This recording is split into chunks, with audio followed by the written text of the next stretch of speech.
Aha. We are now live. I didn't know Nice. if that was going to happen. The StreamYard loading animation was working vigorously, but it wasn't inspiring a lot of hope.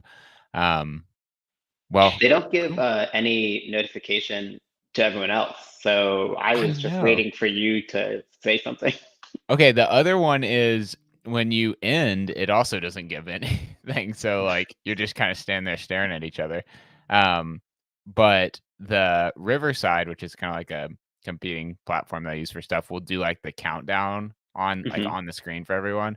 So StreamYard, take some notes. All right. I have a feature request for you. We use it enough that I feel like we're probably their highest priority customer, I would imagine. Yeah. What? You think so? Absolutely not. No. Okay. Okay. I am wondering, like, this is the kind of thing where, like, do they dog food at all? Right? Like, Yeah. That's actually the stream this week is just us slamming StreamYard while using it. yeah.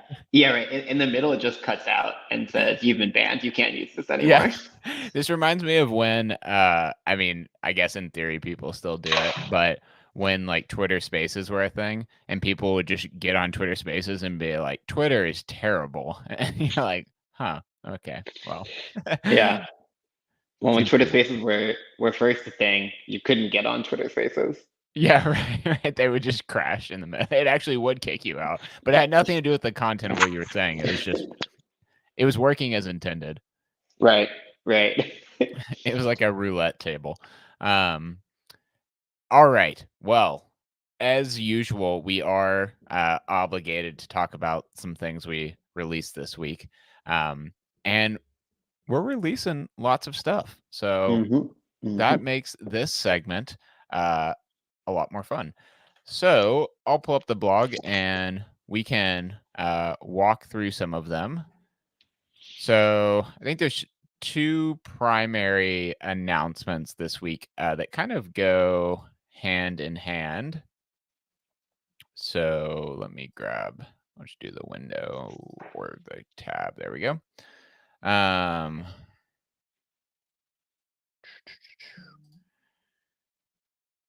All right.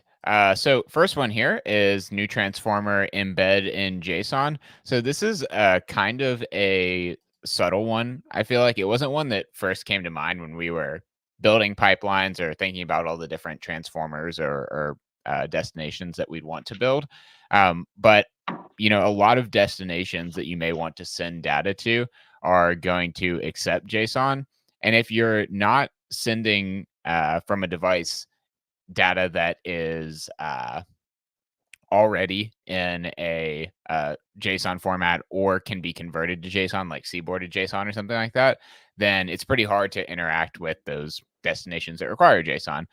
Even if you are actually sending in Seaboard, it could be, or in JSON, it could be that like the destination has like a payload field in its JSON schema. And so you have to, you know, put your JSON in it. It can be just kind of messy. So anyway, embed in JSON is a pretty simple transformer, and basically all it does is it takes whatever you send and embeds it in a JSON object as a string. So in this case, we're sending a string or a text, plain text payload of hello world and specifying that it should be embedded with a key text. And we effectively get that JSON object. And then in this case, we're actually sending it along to Slack. I think one of the most fun use cases of this is if you are sending binary data and you just kind of want to see what's coming through or inspect it. We use this for debugging stuff internally sometimes. You can pair this with the base64 encode transformer. So you can base64 encode that binary data, then embed it in JSON, and then send it wherever you want.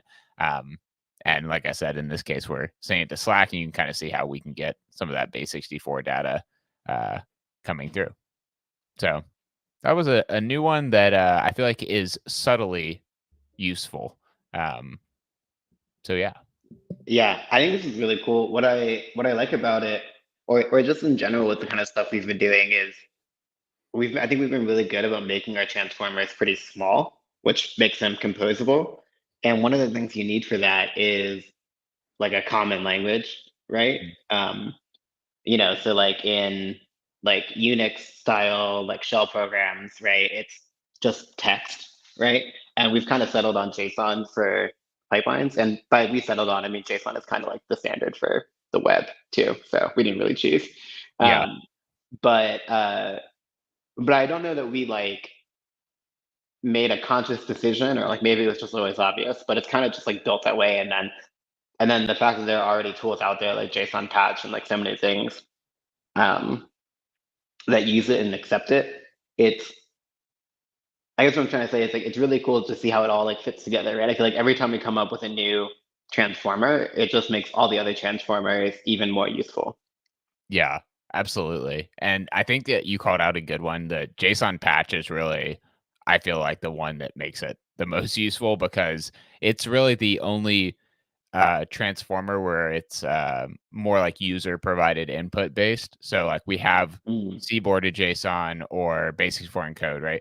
But those are doing like a single function, whereas JSON patch is like giving you kind of not arbitrary control, but giving you a DSL to basically be able to manipulate the data. And in this case, like we're using the JSON patch actually in this second one here to kind of format this specified format that Slack has for making data that has, like rich text in it, as they call it. And so, once we get it in JSON, we're kind of free to, build a structure like this and do all those sorts of things with JSON patch. So I totally agree on that one. Yeah, talking about arbitrary things, is JSON patch a Turing complete language? It is not, which is Mm. one of the reasons why we support it.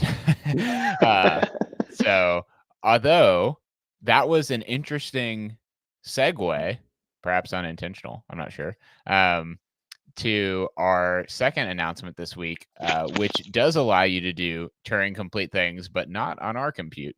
Um, and that is our webhook transformer. So this is extremely similar to the webhook destination, where you can basically HTTP post to any endpoint to deliver your data there. But the intention of the transformer and the functionality of it is that you can take the data and transform it and pass it along.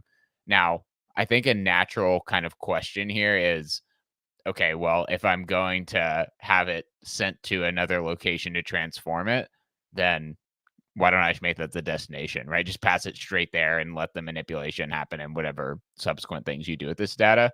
Um, and I think one of the reasons why you may not want to do that is, first of all, if you are going to pass it to another system, like let's say you are sending to Kafka or something like that, um, you may want to do those transformations, but not be responsible for also delivering to Kafka. You might just want to write a little bit of code, for example. In this case, in the example, we have this like temperature conversion function here. So this is the full thing. And let's say this data was going to Kafka. If you just wanted to do temperature conversion, you could write this small bit of code as opposed to, writing code that did the temperature conversion and then sent it on to Kafka. So it does allow you to do this like within the pipeline's context.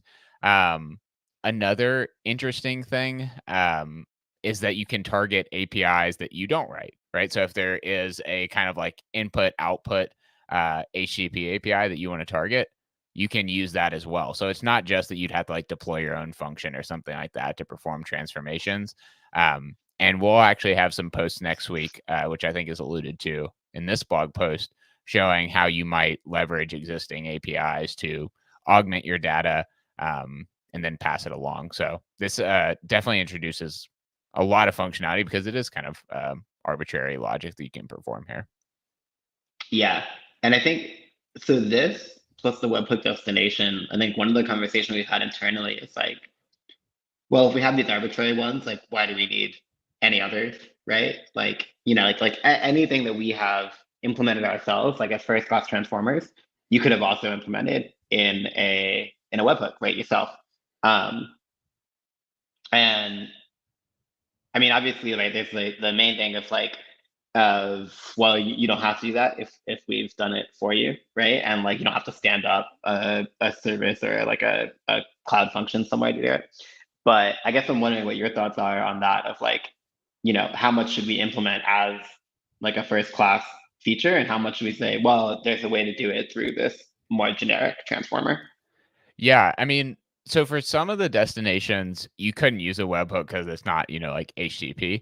Um, so for like a bunch of pub sub stuff or for like Kafka, for example, we do need dedicated ones there.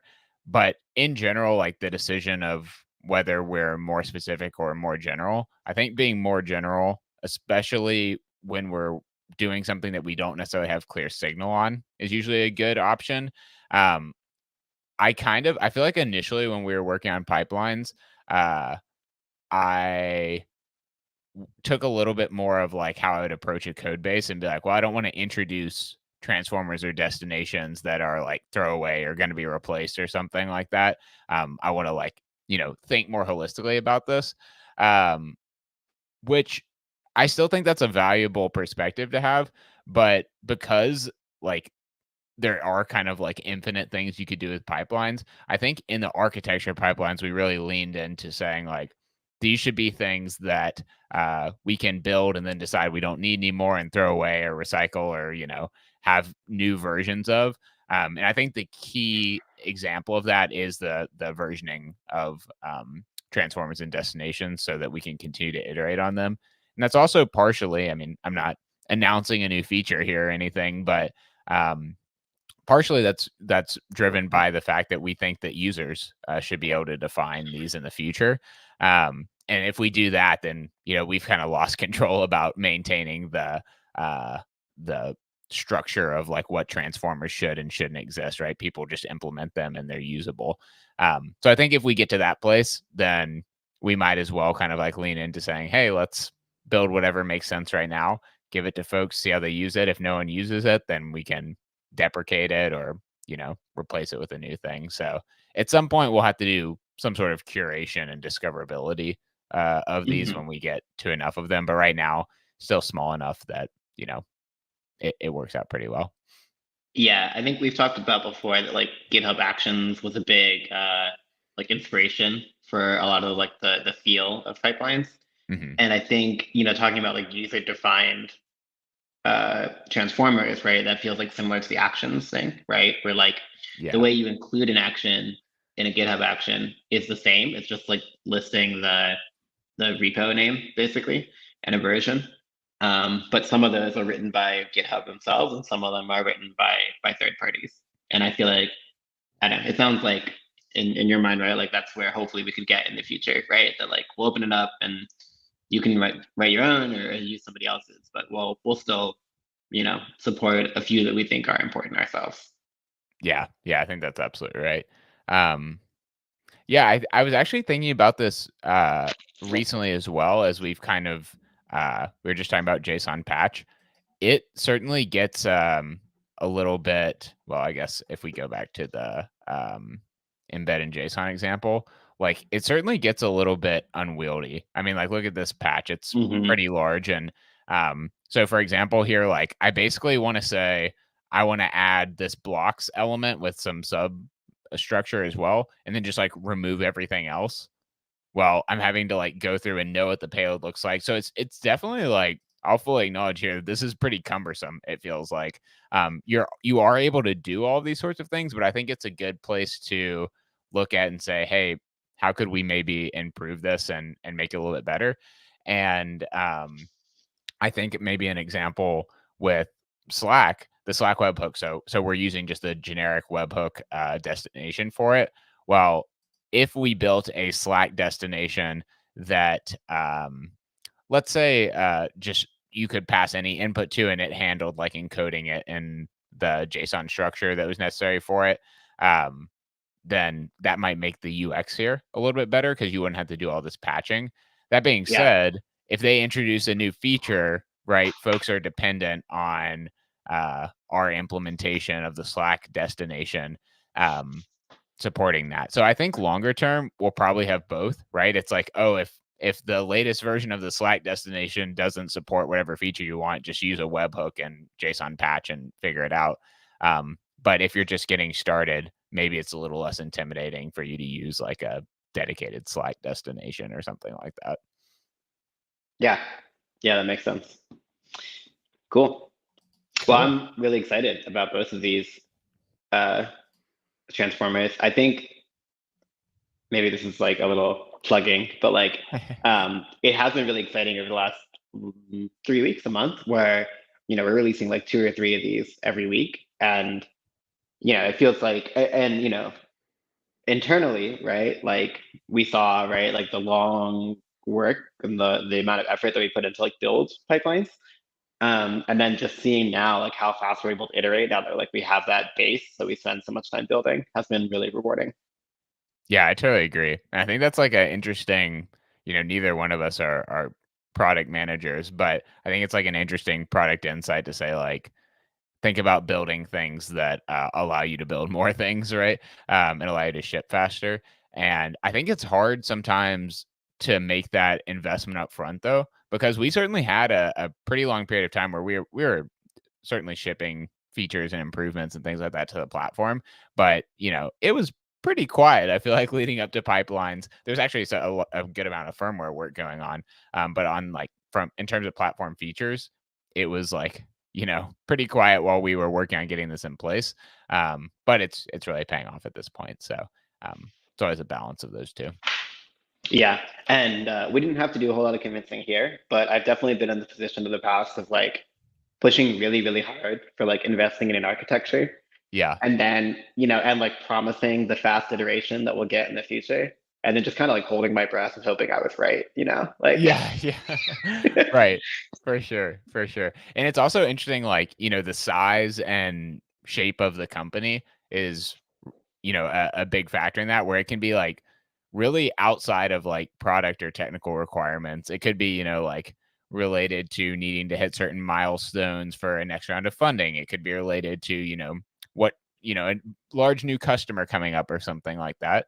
So there's a lot of factors that go into it, and be interesting. I don't know if Jonathan, he might join at some point today, but be interesting to talk to him as well about like, looking at it from more of the like full company view of like, how do we think about developing the product and making investments like that that have longer term payoffs? Because I think, you kind of oscillate between those two in a startup journey. So Yes, absolutely. Everything feels a little heavier uh, when you have to raise funding. yeah, yeah, absolutely. Cool. All right. Well, the main focus for today, and let me close a few things out here, is getting back to Sloshy McWashy, our affectionately named device that is for monitoring laundry and when it's done. And we're planning on doing that via a device that you stick on the side of a washer or dryer, and it measures vibration and then notifies you when it senses a extended period of no movement of the uh, appliance. So you weren't here last week. We didn't get a lot done, if I'm being honest. We did a lot of talking. I feel like it was interesting though. We talked, I guess, Chris was on, and so Mhm. we got kind of that like hardware look at things. And Chris is, I don't know if you've been able to tune into any of the Wednesday streams that Chris is doing, but he's building sort of like a modular hardware system, I'd say, to enable a variety of different use cases. And the goal is to use that for Sloshy McWashy as well, which I've kind of been I've been oscillating on, because part of me is like, obviously this is not an important product, but if we're taking it seriously, right? Part of me is like, you're going to sacrifice some capabilities, maybe like size, cost, that sort of thing, if you do that. But it's also, allows you to iterate faster. And, I know last time you were on, we talked about having multiple SKUs and things like that. But Yeah, I don't know. I think there's like this interesting tension between like software and hardware maybe where the iteration looks different because iteration can be more expensive on the hardware side. So, Yeah, I agree. I think if I had my choice of it, right, like I would like to put it all on one board. The thing is also like it's not a very complicated piece of hardware that we're building, right? It's right. like the we need the microcontroller and the radio and a battery and an accelerometer, and I think that's it. Maybe like a button or an LED or something. Right. Um, and yeah, I feel like you definitely lose something as far as like doing it through a prototyping setup, which is what I think Chris is building with like pin headers and stuff. That being said, the most expensive part of any development project, well, any development project I've ever been a part of, or I think ever will be, is engineering time, right? Mm, And we don't really plan on making money off of these. So, both in terms of like Chris was already making this board, so we don't have to wait for him to make another one and the iteration on it, right? Like, I definitely don't have a financial argument for that, right? Because right. like, yes, you're right that like these like prototyping boards are almost definitely going to be more expensive than if we make like a single PCB. Um, but the cost of making the like 5 PCBs that we're going to make is much smaller than Chris's hourly rate times the number of hours he would spend on this. So The I think you said 5 and said 5,000. But otherwise agree with you. Uh, yeah, how no, I many think that washing machines do you have in your basement? yeah, right. They're all like, I'm just gonna have a bunch of them stuck on my washing machine so I make sure I know.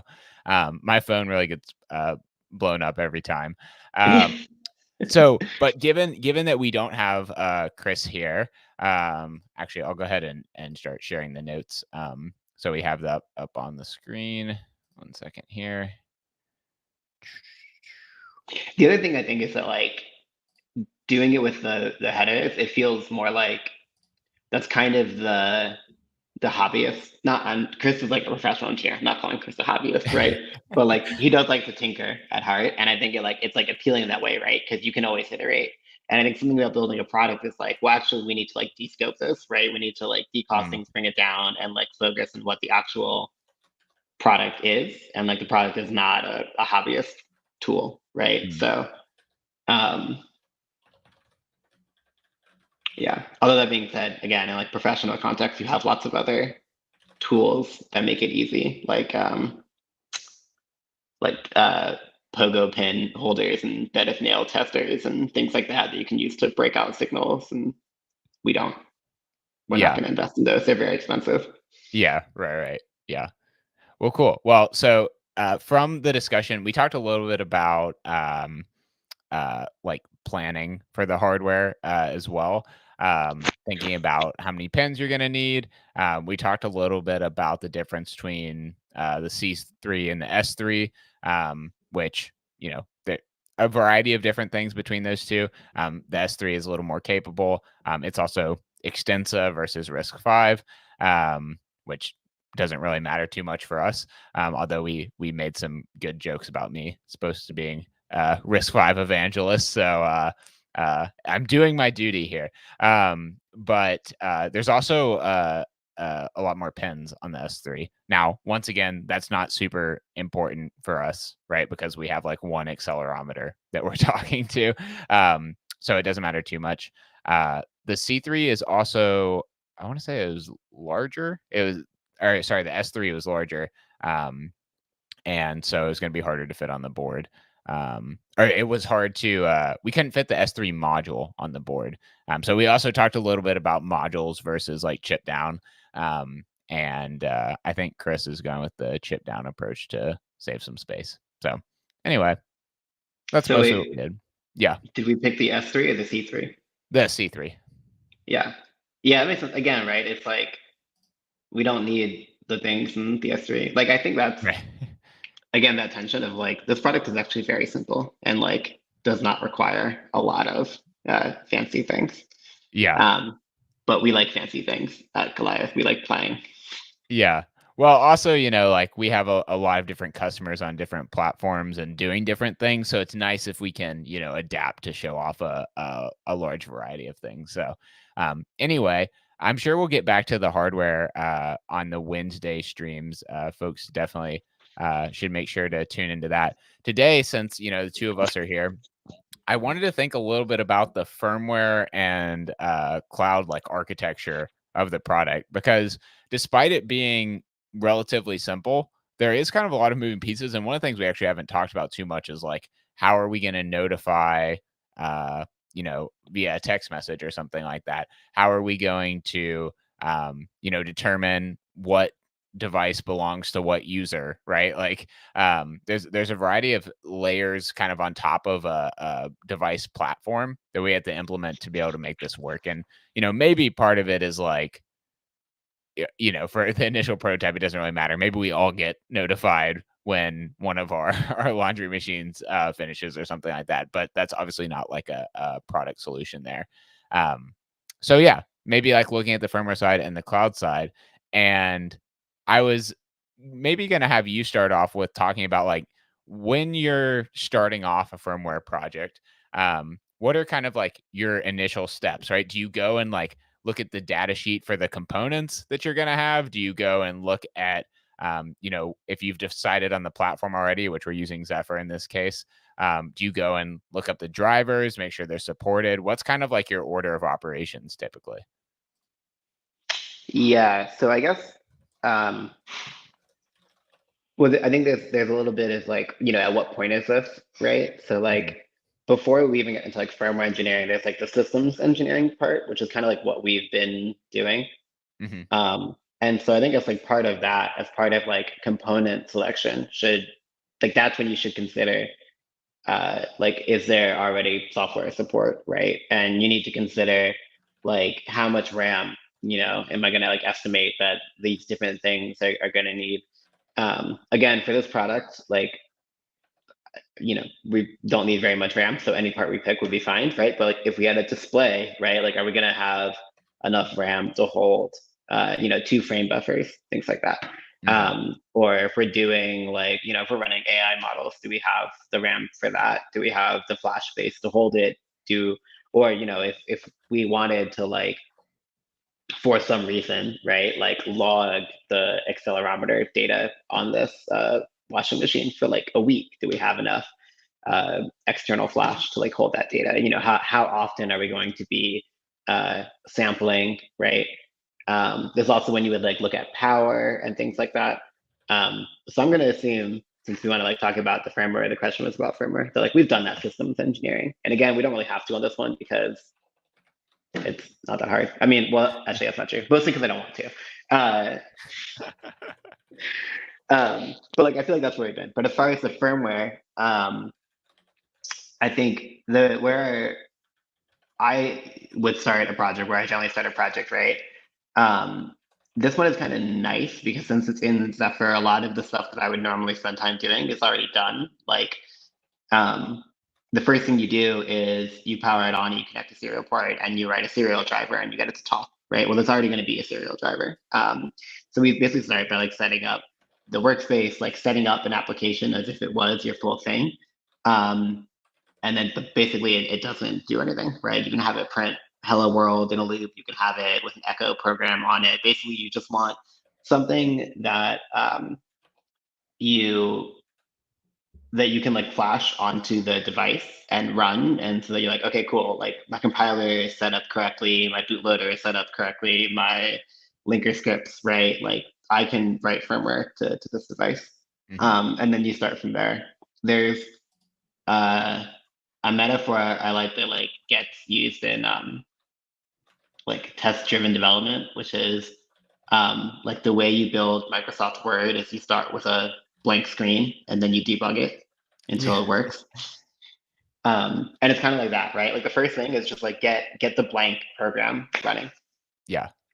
Um, the next thing that's really important is to make sure, right, especially if you're using like custom hardware, that your hardware is connected correctly, that your like PCB is laid out correctly.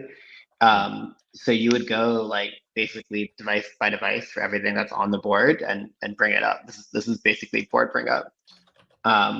And so, I would connect to the accelerometer, probably start there, and then make sure I can read and write from that, right? Like make sure it's alive, make sure the I2C connection works, right? If I wasn't using Zephyr, if I was using something else, I'd have to write an I2C driver, I'd have to write a driver for the board, but I wouldn't necessarily go all the way deep into like setting up a thread that like reads at an interval or whatever, right? I would basically write a couple shell commands that let me just like test this and say, yeah, okay, this is connected.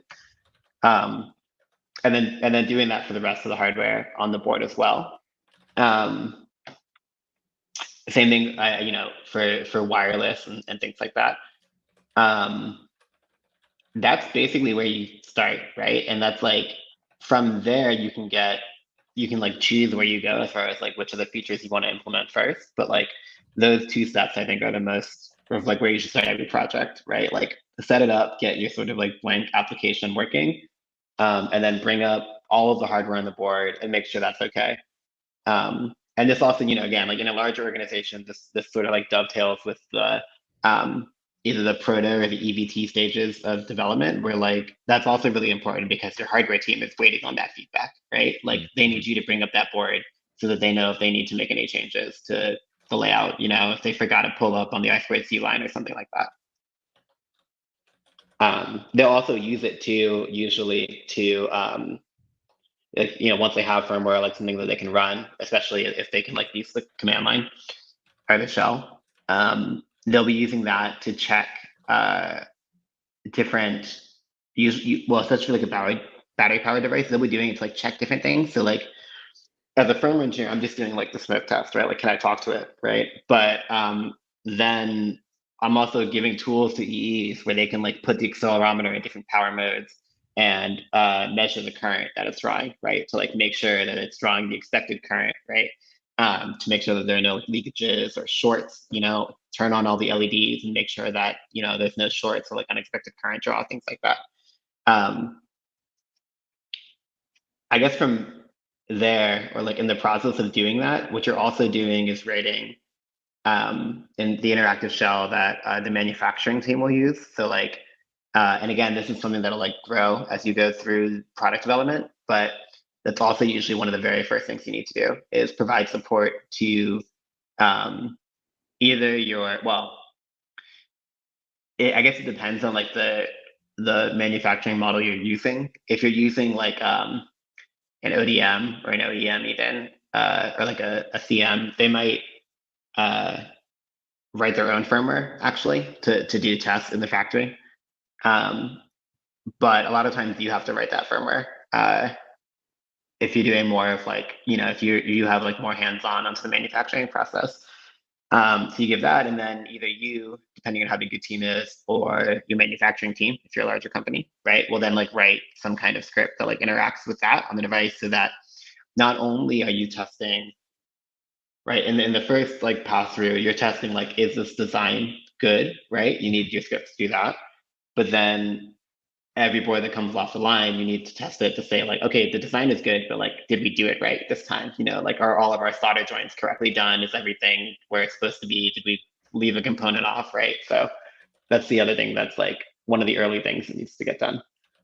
Usually those things are like very similar. You can usually use the same like shell commands and tests to verify both.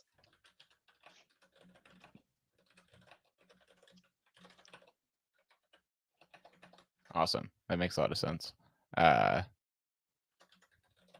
So yeah, after you verify the board design is good, basically you're verifying that each board is good after that. All right. Oh. Yeah. And it can be like a little tricky at the beginning where if something's not working, you don't know if that's because the schematic is wrong or because this one board that was built is broken, right? And the schematic is fine, but it just wasn't created correctly, wasn't manufactured correctly. Right, makes sense. Cool. So we have, or I have here with us a ESP32C3 dev kit. So we could use this for a bit of bring up. Maybe the first thing we could do, which we've done a bunch of times, we do very regularly, is set up a quick hello world on here. And we suspect that this will work. This is a board that Espressive made. So we don't have as much validation, but it will get us to the point where, in theory, once we have the board, our own board, right, that will already have kind of the at least bare bones of what an application could look like that we could build for it. We'll obviously have to do some probably modification of the device tree files and things like that. But we can at least get to a something relatively quickly that we can use. So I am going to. I always forget the steps for setting up ESP-IDF with Zephyr, but I think you have to export it to get the tools. I'm Or not. Is that only when you're? I think that might just be for when you're actually using ESP-IDF. Oh, well, nice. Well, we have it anyway. I wrote a blog post one time where I was setting it up, and I always refer back to that. But in this case, I don't have it up. So anyway, we'll just go with it and see what happens. So we have C3 support in the firmware SDK. So that's usually, which I guess we have it for ESP. We have ESP-IDF, yeah. Although the way the expressive words are laid out, or like in the in Zephyr, they don't require a whole bunch of like kconfig or device tree changes to work. So I think the main thing we do is we just like turn on the Wi-Fi. If we look at like for the ESP32 like dev kit C boards, their configuration is pretty simple. Yeah, I know. Yeah. It's like Wi-Fi okay for all these. Yeah. Cool. And then okay, I guess there's a little bit we do for that. But that's again mostly Wi-Fi. So if we're setting up a hello world, right, we shouldn't really even need any configuration or device tree changes. Yeah, makes sense. Cool. Well, I am going to actually I'm going to grab, let me actually move to I'm going to move over to incognito browser just to make sure that I don't pull up anything internal here.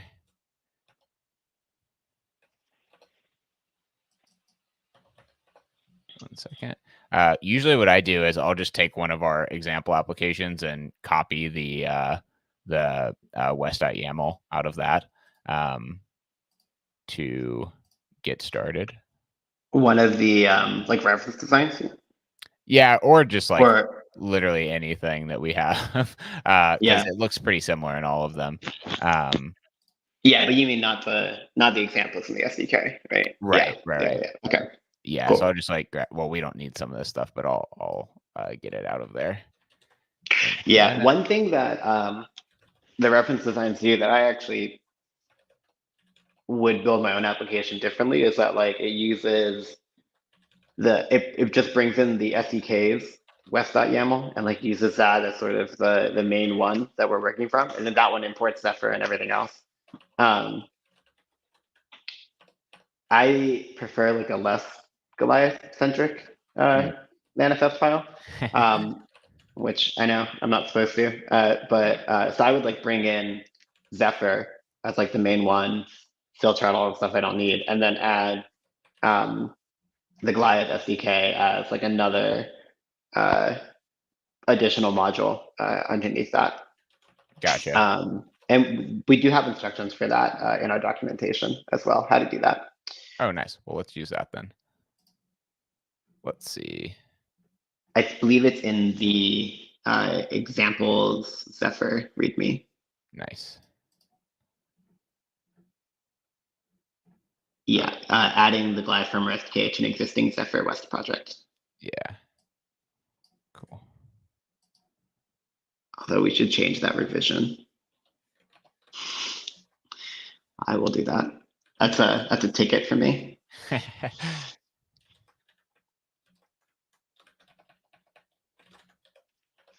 One of the nice things about this actually is if you do it this way, you will automatically, like West will check out the sub modules. But it actually, no, never mind. It would work the other way too. We have an issue where if you check out the SDK as the manifest repo, which we do all the time because we work with our examples, Right. it does not automatically download the submodules, but it will if you include it in the manifest. Cool. Let's see, and it'll use Zephyr by default, right? If you don't Correct. specify. Yeah. All right. We're just looking at GitHub still. If we're supposed to be looking at something else. LOL. All right. 1 second here.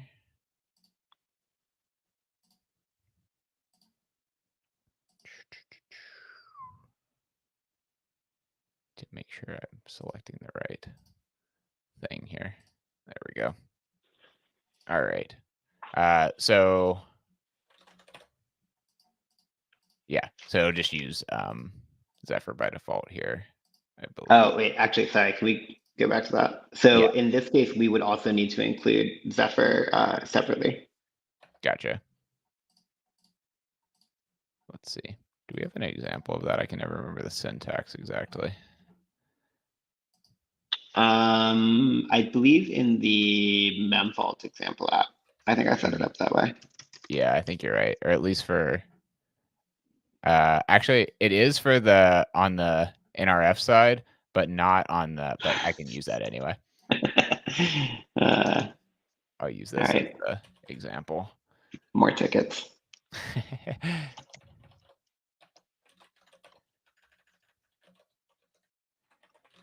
Oops. Zephyr, and I'm going to grab the firmware version, or the version the firmware SDK is on for Zephyr. It's 3.6. Oh, I could also just grab this out of here, I think.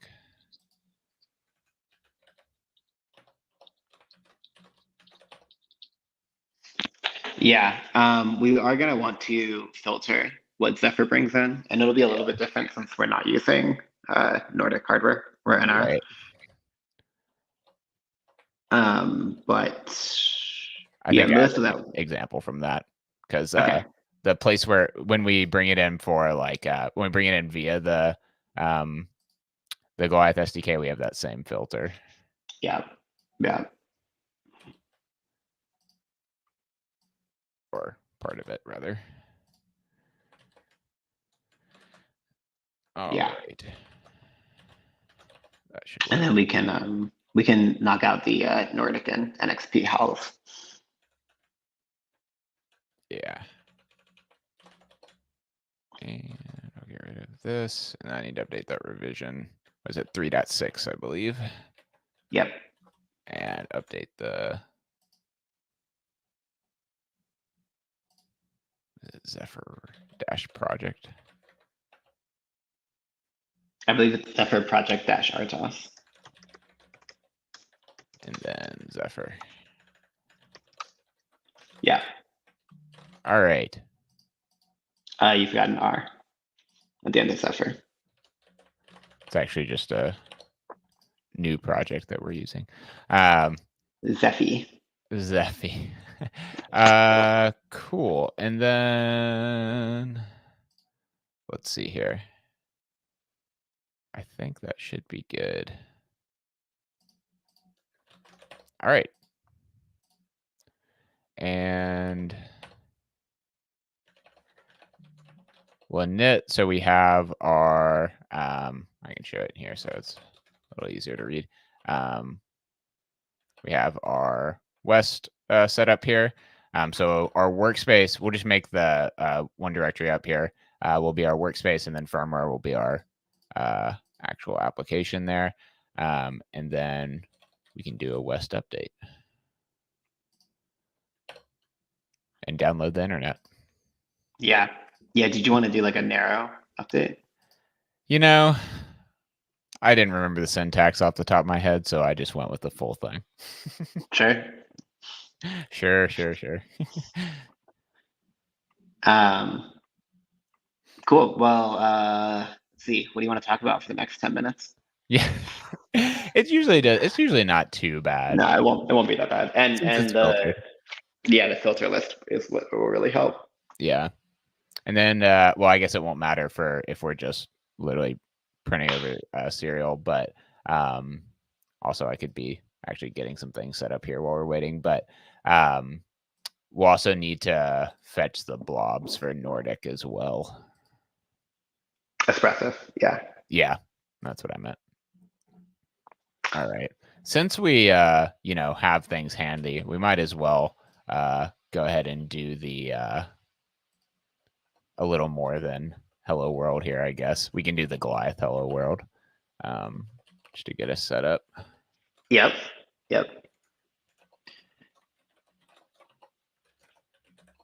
Oops.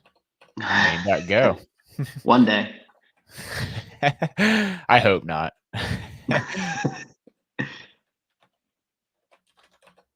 All right. Start hello sample. And since we're doing this, I'll also need to get the board files in here. And I can never remember what the board name is for the C3. I think it's DevKit M, ESP32 C3 DevKit M, I think. Oh, but it is a rover or a room? I don't know. It'll work either way. Mine's a room, but I want to say they only have like rover in there, maybe. Oh, interesting. I wonder what the difference is. I always forget, to be honest. Yeah, they don't really do a great job of explaining it. Yeah, ESP32C3 dev kit. Does it have dev kit in there? They usually do. This one looks like it's a DevKit M, I think. DevKit M. Does it have room in the name? I don't know. Let me do a Chris little. Wilson helping us out. Oh, is it just DevKit M? I think it might be. Did we get it? We got a comment? Yeah. Although I don't know if that's just the beginning of it. Let us know, Chris, if it's not just DevKit M. ESP32C3 _ DevKit M. That's it. Nice. All right. And I know I'm not switching between all of the screens here, but I just copied this from the DevKit C that we have. And then we'll need the overlay here as well for the Wi-Fi.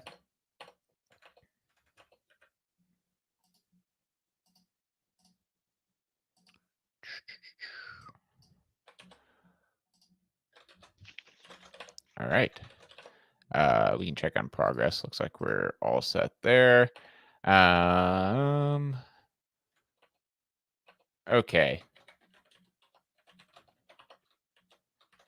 Make this text and project.conf.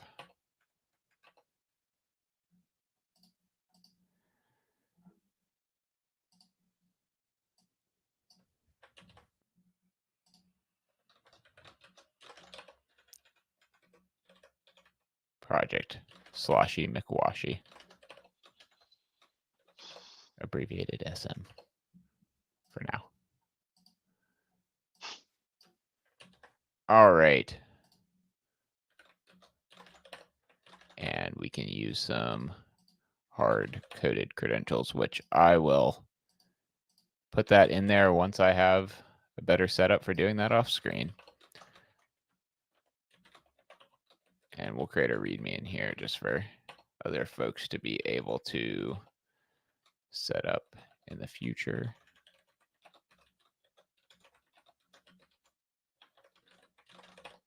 All right.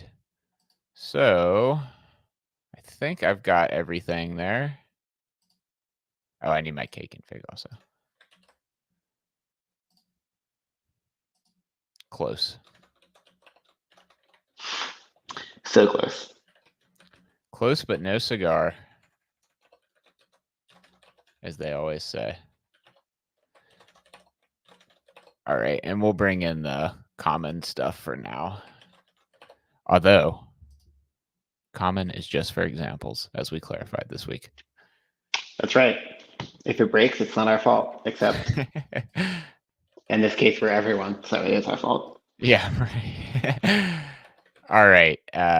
Board ESP32C3 dev kit M firmware. Let's see how it goes. I said it, and you know what? I still didn't even do it.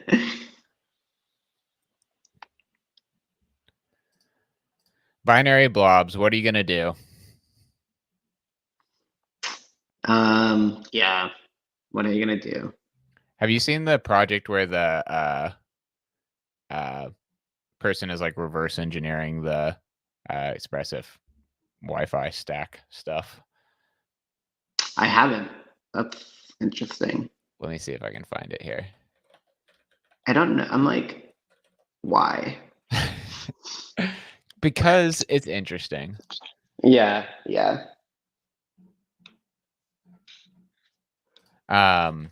ESP32 Open Mac. Here we go. Should post it in the chat if folks want to check it out. Also, I just saw Chris' earlier comment. We call this SUDS. Sloshy McWashy under development stream. That's pretty good. All right. We're going to try to build again.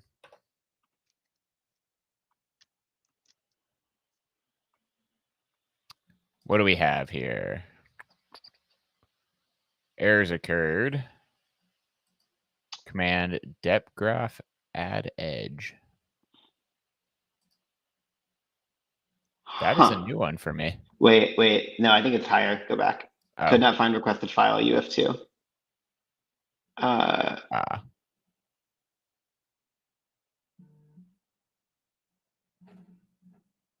Hold on, let me check my my expressive setup here. Yeah, so I wonder if this is because we activated ESP-IDF earlier, and so it's like conflicting which one's trying to use. Oh, now it's upset at me. Wait, do I need to do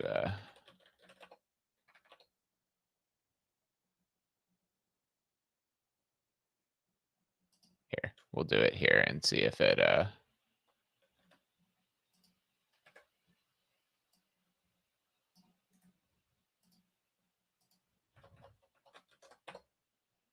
because I shouldn't have the Zephyr or the ESP-IDF exported there. Yeah. See, not only do you not need to export ESP-IDF, you cannot. Right. It's a bad idea. Right. All right. Cool. Well, I'm going to need to put my credentials in here. So I am going to actually just add them as hard-coded. And while I'm doing that, Sam is going to tell you about something. What should we talk about? A new Zephyr release came out today. That was kind of cool. It's a big one. It's a new LTS release. It has a change to the hardware model, which we think is a very good thing and should not actually impact us very much, except that we have to change the names of every board. I don't know. I think it's like annoying, but I get it. I think it's one of those things where it's like I also like making breaking changes to make things make more sense. You know, like it's not great to like be stuck in the way things are just because that's the way things are. Right. But when somebody does it to me, I get annoyed at it. Makes sense. Well, do you want to? I assume you have some context on why the hardware V2 model was introduced in Zephyr. Yeah, so basically the original hardware model assumes you have one board, one SoC on the board, one core in your SoC. That's like an MCU. Um, and that's like actually still a pretty good assumption for a lot of things, but less and less so. Definitely not for everything. So a lot of chips these days, a lot of SoCs have more than one CPU on them, and oftentimes we see those being heterogeneous too. So maybe like a Cortex M4 and a Cortex M0 on the same board. But even you might get like a Cortex M4 with RISC-V accelerator or something like that. And you might get boards that have more than one SoC on them, right? So maybe you've got like a 9160 for doing cellular, but you've also got an NRF52840 for doing Bluetooth. Anyway, and there's a lot of like configuration between those that could not previously be shared. It would have to like duplicate in a lot of places. You'd basically have to like set up your hardware model as if each one of those cores on your board was a completely different board and a completely different SoC.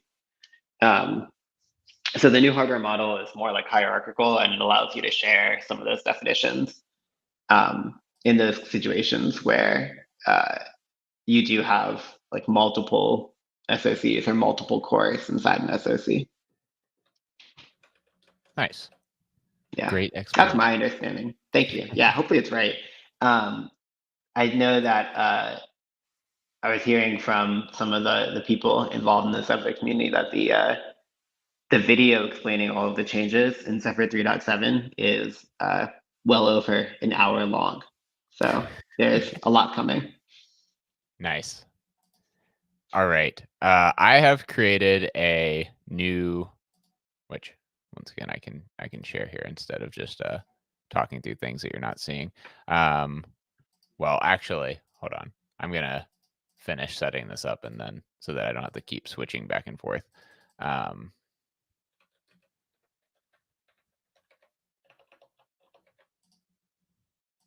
me get a PSK and PSK ID here.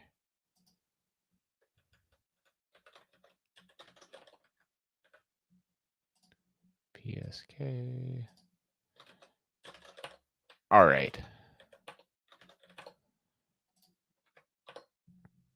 And I'll close that so we can actually look at our device here. Share screen, window. All right. So in our new test fleet, Sloshy McWashy and the Sloshy McWashy org, we now have our first device. And this is what I'm going to connect as. And make sure I just have everything closed over here. We'll switch back to the terminal.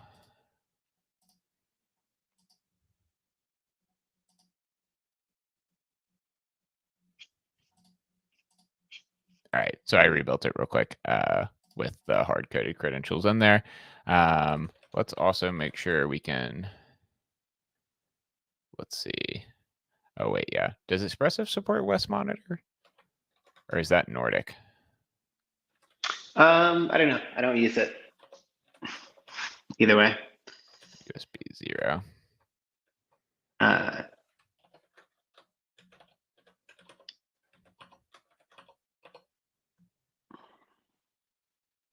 Connecting to LF events. That's old. Oh, that's funny. And cool that like, it's all still in the same spot. Right. There we go.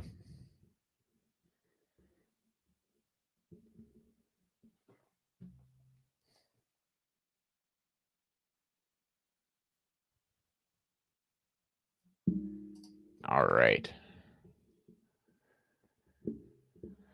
You can see my Wi-Fi network name. It's very original. Yeah. You chose it, right? You I actually use like did, yeah. Comcast or something. Yeah, I'm actually just a huge Spectrum fan. Spectrum Internet, I'm a big fanboy, so they're the best. Cool. Looks are like they? we have a connection. Yeah, so let me jump over here to our console again. And we are connected. And if we hop in, we can see that we have some data flowing in, some device logs. We can also see those right here. So this is looking pretty good. Yeah, yeah. We have Hello World. We do. Um, so if Yeah, we're following the original plan for how to do things, we would need some other hardware at this point. yeah, right, right. Well, fortunately for us, we just hit the hour mark, so we're off the hook. Um, no, I think leading into next stream, we're gonna need to get at least an accelerometer uh, board for us to connect up to this dev kit um, to start doing a little bit of work with it. Yep. Cool. Well, that's exciting. I'm excited to bring up a board again. I don't know. It's that's where I got into this line of work, playing around with hardware. So Right, right, exactly, exactly.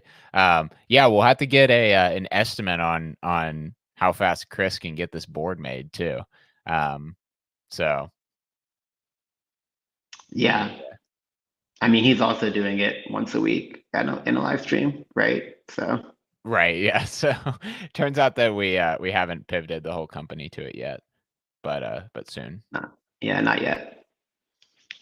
Cool. All right. Well, as we like to do at the end of the stream, got anything fun you're doing this weekend? Which this is very canned because Sam and I had a conversation before this where we just talked about what we were doing this weekend. So strictly for the viewership, which is our highest priority. So, you know. Yes, right. I mean, that's the only reason we stuck around this long is they just want to know what's going on in our lives. Right. Well, I don't know. They want to know what's going on in your life. I'm not sure if anyone. We'll see. I heard you have something exciting this weekend, but Yeah. True. True. True. True. so tonight I have a friend who's playing a show. He's in a band, and they're playing a show, tiny little show in like the back of an Irish pub in Times Square. So I'm excited for that. Tomorrow, got a picnic, and I'm gonna go watch a short film series all about their. It's titled "Trapped Twisted Shirts," and it's all about like just surreal, weird little short films. So I'm excited for that as well. I guess like I'm excited for all of it. I'll stop telling you individually that I'm excited for each of these things. Um, and then Sunday I'm going to the beach, which I am excited for because it'll be my first time at the beach this year. Controversial opinion is that I love New York City beaches because That you is can get there. controversial. Yeah, they're not nice, they're not clean, but they are super convenient. And at the end of the day, you're still in New York City, which I love. Uh, so yeah, and I've been a little disappointed that I haven't been able to get out there yet, but I will sneak in one beach day before the end of July. So Nice. what's uh what's going on in your life, Dan? Well, I am, and I know you are as well. Actually, from Slack this week, I am very excited about the start of the Olympics. So we're gonna have some friends over tonight to watch the replay of the opening ceremony. I feel like it really bothers me with the Olympics when they're usually, well, frequently not in like a U.S. aligned time zone, of course. Right. Um, but it really bothers me when people don't say the replay of the events like they're gonna, because I'm like, it's not live, and if you're really into a sport, you definitely know about it before you watch the replay. There is no way I'm gonna wait all day and and just wait until NBC picks the all the mainstream sports to show us, or it just shows us like Katie Ledecky winning like 1 billion medals like usual. Which, don't get me wrong, I do want to see that too, but I'm primarily interested in the track and field. So uh, I'll have the reason why I said Sam is also interested is he had a nice GIF of his monitor with the Olympics going Yeah. while doing some work. So Yeah, I love the Olympics. I am partial to the Winter Olympics, and not just Mhm. because I'm a big ice hockey fan, but I think like I personally find like luge and skeleton more exciting than track and field, and like snowboarding and freestyle skiing more exciting than gymnastics. Uh, Yeah. I do love all this as well. I'm a big Olympic fan. I'm excited about it. I also have problems with NBC. My problem is that like if you do, it won't be so bad in I think this year because France is like ahead of us, so we're watching it like during the day, you know. But like in Tokyo and Beijing, a lot of the events would happen at night in the US, so you'd Mhm. have to like wake up in the morning to see the results, and you have to open up the app to go stream the things. But the first thing you'd see when you open up the app is the results, right? And Yeah. it's like, well, now I don't want to watch anymore. Like, why am I going to watch 2 hours of snowboarding feats just to find out, you know, that the guy from Japan won, right? Which is Yeah. like great. I'm glad he won, but like, you know, I don't know. Like, it's like Yeah. reading the end of a book, you know, first. So. Yeah, yeah. No, absolutely. I probably won't so, I mean, most of the events I'm interested in, like you said, with France, like, they're mostly in the evening, because like, the track events are usually gonna be afternoon/evening. The Mhm. I will say that I am definitely staying up till I'll be in the Midwest when it happens, but, till it'll be 2 a.m. That's when the marathon starts, which is, like, the worst possible time for an event to happen, but I'll definitely stay up for the men's and women's because uh, I'm excited to see the US get absolutely wrecked like we usually do. Yeah. So should be a good time. Uh, but yeah, what's your to round us out here? What's your event of choice for the Summer Olympics? That's a great question. Like I said, I'm less of a similar fan than a Winter Olympics. I think for summer, it's probably gymnastics, and especially like the last couple of cycles with Simone Biles, right? I mean, it's just like Yeah, if she's you're a fan back. of like she's back, right? And like if you're a fan of humanity, right? Yeah, And like just like watching her is amazing. yeah. Um, yeah, I think that is probably my most favorite for summer. And it's you said track and field. It's the marathon your number one event. Yeah, which I mean, like, is not even really track and field. It's kinda like a separate thing since it's like road racing, Sorry, you know?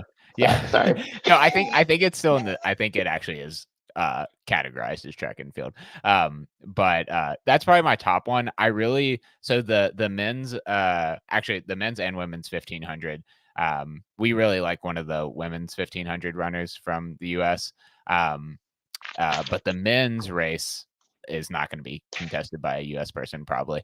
But Trond, our Nordic coworker, there is an athlete named Jakob Ingebrigtsen from Norway who is like the most uh, like arrogant athlete like ever. It's really extreme. But him and this guy named Josh Kerr from Great Britain have like this rivalry.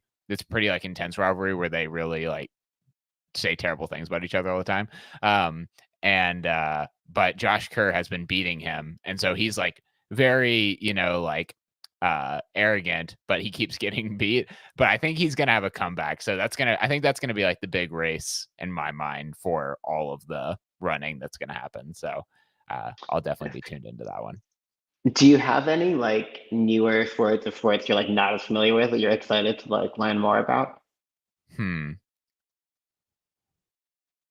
There's, like, obscure sports I like. I think a fair amount about them. I love handball. I don't know if you've ever watched handball Mm, before, I but have it watched a is little bit of handball. Yeah, I don't know why we don't play that more in the US. Such a great game. Like, it's I, incredible. I Um, definitely played it in school or camp or something, like in gym yeah. class. Yeah. I will say, we have a friend here, who is going to the Olympics, not as an athlete, sorry, that was a terrible lead in. They are Yep. attending the Olympics as a spectator, but they're specifically going for the equestrian events. They're, like, Mm, very into horses, um, and I really don't know too much about that, so I'll probably watch some of that just to be able to like converse with her afterwards and ask her yeah, about like what this was like in person. So that would be one where maybe I'm like not as familiar that I'll probably tune into. yeah. I'm excited to learn more about rugby. I watched the U.S. versus France rugby sevens game yesterday. And like I don't know all the rules. Actually, so I was listening to like a news podcast and they're like, it's Americans and they're like they sent sports for whatever and they're like talking about rugby. And one of them calls out the guy and they go, he's like, oh yeah, like rugby, I love watching rugby. And they're like, yeah, they're like, what's your favorite rugby rule?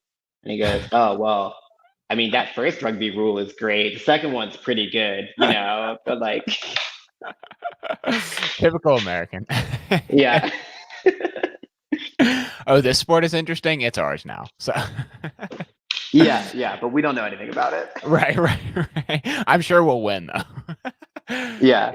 Yeah. We took France to a draw Oh, yesterday, which, according to the announcers, was something of an upset.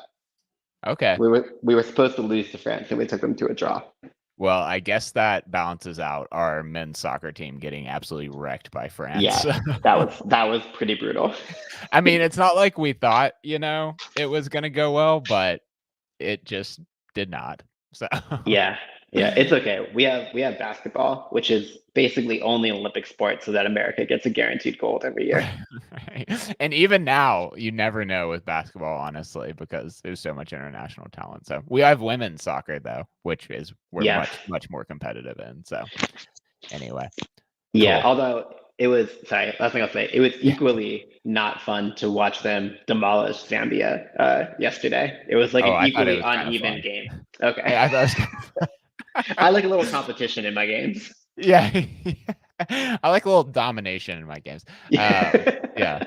Anyway, I'm sure there will be plenty of tests ahead for the women's soccer team though, so no worries there.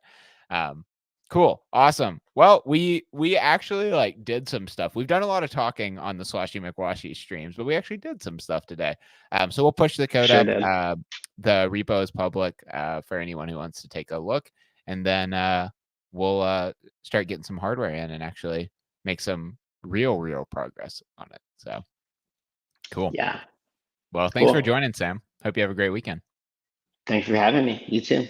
All right. See you, folks.